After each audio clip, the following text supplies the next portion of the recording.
Now that's real.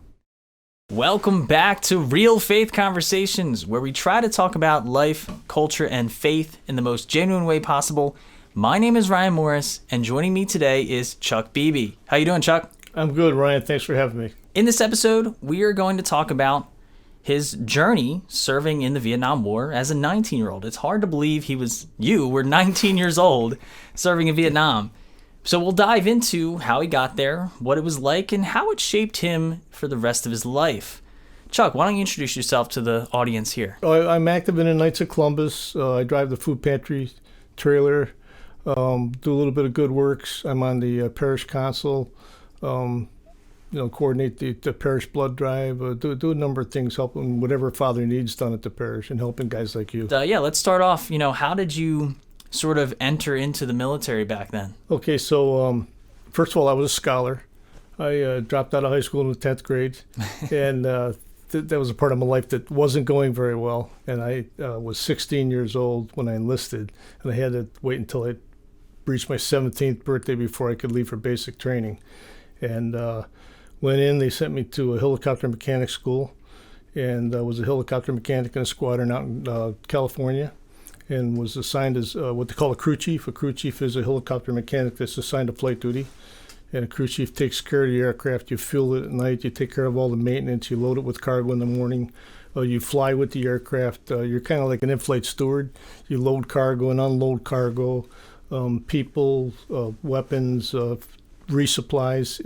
In today's environment, they have a helicopter for everything. There's medevac helicopters, there's search and rescue helicopters, there's resupply helicopters, there's all kind of helicopters. Back when I was in, there was one helicopter. It was a utility helicopter. And that utility helicopter had a very diverse mission profile. You did everything. You did medevacs, resupplies, and so forth. So there was a variety of things that I did.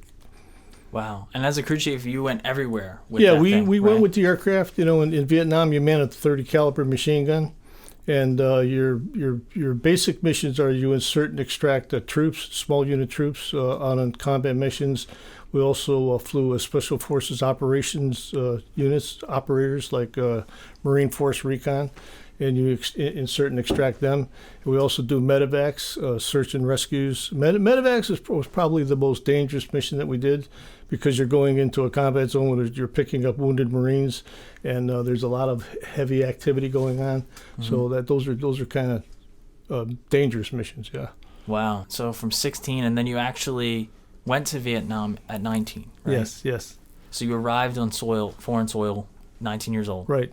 Yeah, it was an interesting experience. I was fortunate in that I was a helicopter crew chief. I wasn't a boots on the ground walking around in swamps and avoiding snipers and booby traps all day. But I wanted to talk a little bit about that part of the war. There was two opposing approaches to the war as far as the small units, and these were small units that we used in Vietnam.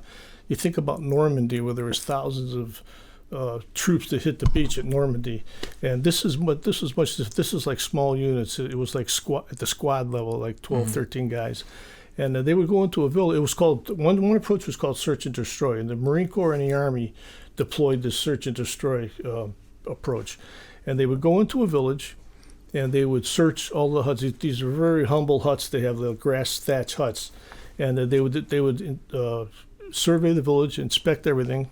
And if they found any mortars or AK-47s or weapons or ammunition or anything that looked like there was a Viet Cong presence in the village, they rounded up all of the young men in the village, all the men in the village, and they interrogated them. And I don't know how they came to these conclusions, but if they felt that there was need to interrogate some of these guys further, they took them as prisoners. They would tie their biceps behind their arms, and they were always blindfolded.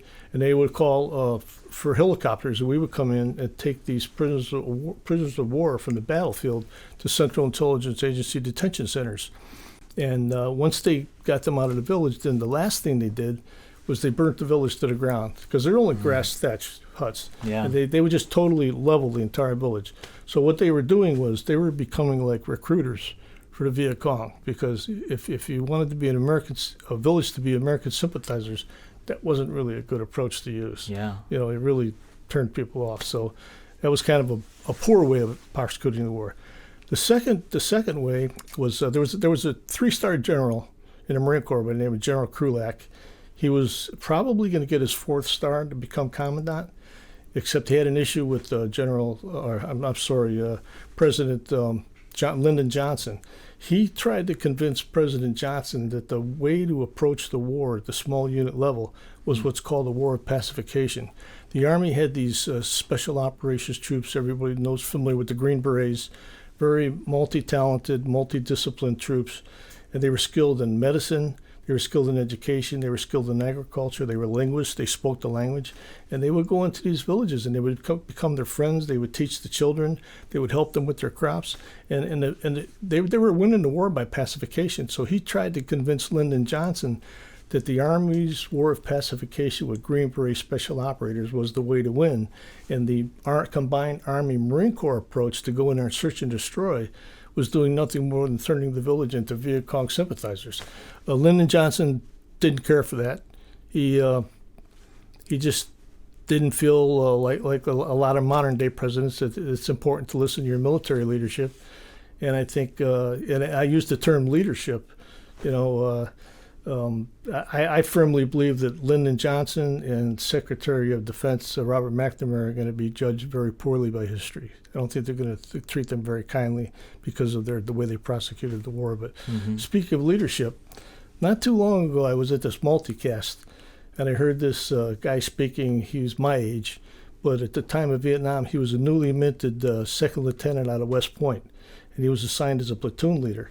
And his platoon commander gave all his platoon leaders this little card, and he told them to carry it around in their wallet, carry it with them, and read it as often as they could. And that card said, "A soldier who loses his life on the battlefield due to a lack of leadership, due to a failure of leadership, is a dreadful sight before God." And it really emphasized to me the responsibility of leadership at not just at the unit level, but especially at the unit level, because I think the leadership of the country at the time was very poor, and it was a very poorly prosecuted war. I don't think we understood what we were doing or why we were there, and this country paid a very high price for that. And so, like some of the prisoners that we took out of these villages, they were like kids, and I mean kids. I'm talking about 12, 13, 14-year-old kids. Yeah. And you kind of say, what? Where's the moral compass here? How do you justify, taking prisoners, kids that age, and look at all the devastation and the lives that were lost, and the horrible thing with Agent Orange. So From my perspective, like I said, I'm not a history professor, a political scientist, or a foreign policy expert, but it was just it just didn't make sense. Yeah. To me and to a lot of other guys. I know there's probably a lot of shocking things that are going through people's minds. I mean, what can we sort of, in closing, put the message out? Yeah, and I think personally is we're put here to be productive. And in the process of being productive, we're helping other people. We're here to help other people. We're not here to have a good time. We're here to make the most use of the time we're here and to be productive and help others. And if you help others, you're going to have a very enriched life.